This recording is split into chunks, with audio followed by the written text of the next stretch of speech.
Good time zone, everyone, and welcome to the Fallout TV series on Amazon Prime, Episode 5, The Past, Aftertalk podcast episode. I am your host, Indiana_Minotaur, an autistic retro and RPG content creator on Twitch, YouTube, and TikTok. On the previous episode, we went on some lore dumping adventure about the ghouls, so the evolution of Lucy as a wastelander, and the truth of Vault 32 and what really happened in Vault 32. The episode opens up with Thaddeus and Maximus, and as you can imagine, things are going swimmingly well until Maximus decided to reveal himself to his squire. Obviously, this is well with Thaddeus, as he put two and two together. The two scuffled. Thaddeus takes off with Maximus' power core, and Maximus is left there in the pitch black of night. The next day, Lucy and Maximus meet each other once again after Lucy stumbles upon him getting, I guess, attacked by rad roaches. The two had a nice little chit chat, but Lucy succumbed to radiation poisoning. She obviously she didn't die, but like she soaked up so much radiation that she collapsed and passed out. Meanwhile, back in Vault 32, 33, boys Norm and Chet still shocked by the stunning revelation about what last week's episode of like what happened in Vault 32. Were about to leave until they came across Vault 31. Apparently, something's in Vault 31 because everyone and their mom, or at least the survivors of Vault 32, tried to get into this vault, but clearly that didn't end well. Especially if you know about your Vault-Tec Vault lore stuffs. We cut back to Max and Lucy, who have a nice little chit chat, cut a deal, and began adventuring together to get the head back from Thaddeus. We cut back to the vault where Vault 33, where election day is upon us, and a new overseer is about to be upon us, and all that stuff when it comes to overseer voting and all that, which is actually a nice little callback to Fallout New Vegas. One of the vaults had this quest, and it talks about the voting system. I also like how the vault, they talked about Reclamation Day, the vault's original purpose. Obviously, if you know your Vault-Tec Vault lore, then obviously the vaults weren't built for Reclamation Day. The idea that at a certain point after the Great War, the vaults will all reopen and we can recolonize the wasteland and begin anew. Clearly, that didn't happen. Otherwise, the games wouldn't happen. Let's all throw back to Fallout 76 as well. We cut back to our dynamic duo, Max and Lucy, as they pursue the head. Lucy hilariously asked what happened in the past 200 years. Sort of like what in the Hawkeye show. The question was asked by Hawkeye, like, what, how did you go deaf? And you get like a little montage of everything he's been involved in all the films and all that. So in a way, we didn't get a flashback here. I mean, that would have been hilariously cool, but it's just like, oh boy, this is a lot to tell you about what happened in the past 200 years. We get a little bit of Lois McLean, and see younger Lucy. Apparently, they were talking about life was great in the vault until Rose passed away. We jump back to Norm looking for more truth behind the Intervault trade, which is basically this unique Vault-Tec program that has 3 vaults intersecting one another. So Vault 1, 2, and 3, boom, together. 4, 5, and 6, boom, together. And in this case, Vault 31, 32, and 33. Apparently, whoever inherits a vault becomes the overseer for not just one vault, but for all the vaults in this inter-vault trade system, or rather where you're stationed at. So, for example, if you are overseer of Vault 32, that makes you in charge of Vault 31 and 33. Hank McLaren was actually an overseer for this. Shocking Norm. There are more revelation and more questions than answers, and a bunch of other names as well. And obviously, Betty wins the election. She becomes the new overseer for the 3 vaults. Lucy gets a bit of a Brotherhood of Steel lore, so To pivot this, another pivot. Welcome. The Brotherhood of Steel's original goal in mind is to save and preserve technology because they believe that that this is what this is how humanity this is how the Great War happened, is because humanity abused technology for wars and for things of pure evil. That's the Cliff Notes version of it anyway. Um, the Lucy and Max come across two suspicious looking characters, which, by the way, one of them I do admit looks like one of the traders from Fallout 4. If you know which trader I'm talking about, then you know. Obviously, this wasn't the case. This was a fiend, which is a callback to Fallout 2, one of Fallout 2's factions, as well as Fallout New Vegas's faction. So that was pretty nice. We cut back to Vault 33. Chet, Norm, and Harper. The three talked, or rather, Chet and Norm talked about the intrigue as to why does one overseer have so much power over the three vaults, apparently. Harper was asked, because she came from Vault 31.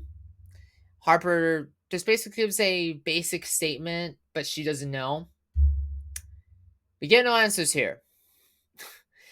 And then we cut back to Lucy and Max. And if you know where I'm at in this episode, then you know exactly what moment's going to happen next. So, I'm going to say my in-depth thoughts on this moment from until next week's episode. Because Todd Howard himself stated for the public record that the events of Fallout New Vegas are canon.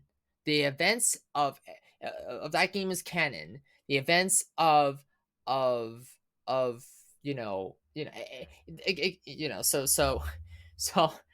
I'm trying to like try not to go into this tirade now because I'm like, I want to talk about it, but no, we got to stay on course.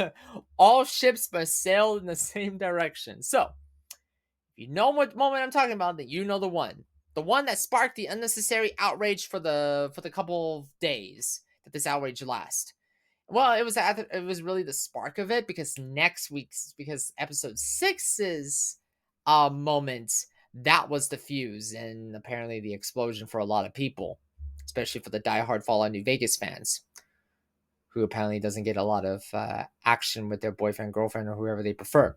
Anywho, Max and Lucy came across the first capital of the new Californian Republic, Shady Sands, established in 2146, I believe. Let me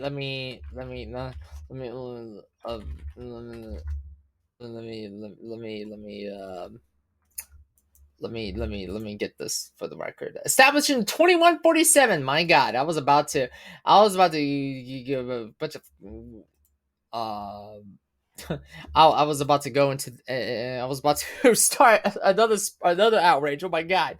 But basically, this was the original capital. This was the first town you came across in Fallout 1. This city had a population of over 34,000. 34,852 to be exact. But before we go more into this, we get a little bit more of a heartfelt moment where Lucy sees a sign and she tells Max, like, how is this possible? And Max is like, yeah, basically while you were in the vaults, the world rebuilt itself. And Lucy basically said, yeah, so our whole Reclamation Day agenda, the goal of the vaults is useless. People have already recolonized the world, at least tried to anyway. We learn that Max was from Shady Sands. This was his first nuclear explosion because in the very first like conversation piece as they're walking along, Lucy asks, like, after the bombs fell and whatnot, and Lucy asks, about Max's perspective and all that, and Max mentioned that he was just a kid when the bombs dropped. So this is his October 23rd, 2077, when the so October 23rd, 2077, as a reminder, is when the Great War began and the end of the world happened. In the context of this is Maximus. This is Maximus's October 23rd. Max then gives Lucy, or rather drops, one of the show's most powerful quotes that honestly cannot be said more than enough. Max says, "Everyone wants to save the world, they just disagree on how." I cannot even begin to tell you how powerful that statement is. We got the hilarious line from Walter Goggins' Ghoul about side questing, how we get sidetracked by it. Ouch. The dynamic duo then come across the hospital because Max's wound is getting worse. Because during the scene with the two fiends, um, Maximus gets injured. And what's funny is that we and he actually took it pretty well. The two came across abandoned hospital. If you have played Fallout 3, Fallout 4, Fallout New Vegas, even Fallout 76, you know how scary these hospitals can be in the context of these games. Lucy goes in without Max. Lucy's nowhere to be sighted. Max goes in, tries to find her, gets caught in the trap, and they both ended up in a different vault. This is the show's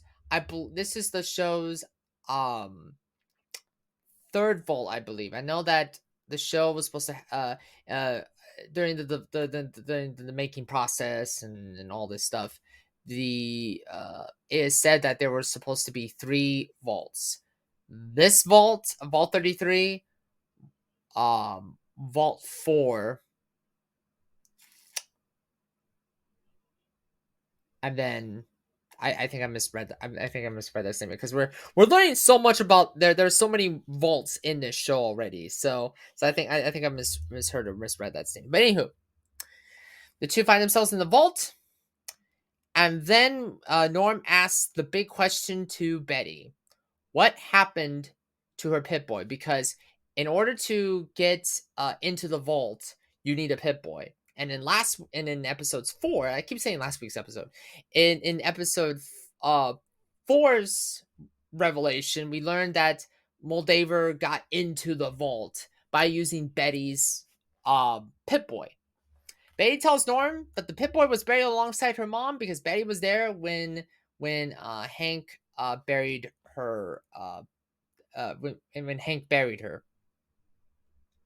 And that's pretty much it. That's pretty much the end of the episode. I know that I switched the events around a bit. I want to consolidate. I've been consolidating. This episode was like this podcast Aftertalk is like the kind of the beginning of like consolidating the script a bit because or at least my notes anyway, because I don't want to drag these podcast episodes on with my ramblings.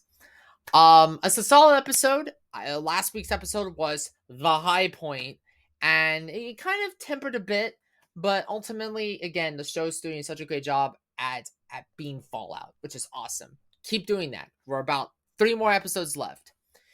And yes, there's the Shady Sands thing, and again, Todd Howard has already confirmed that the events of Fallout New Vegas the events of Fallout New Vegas is canon.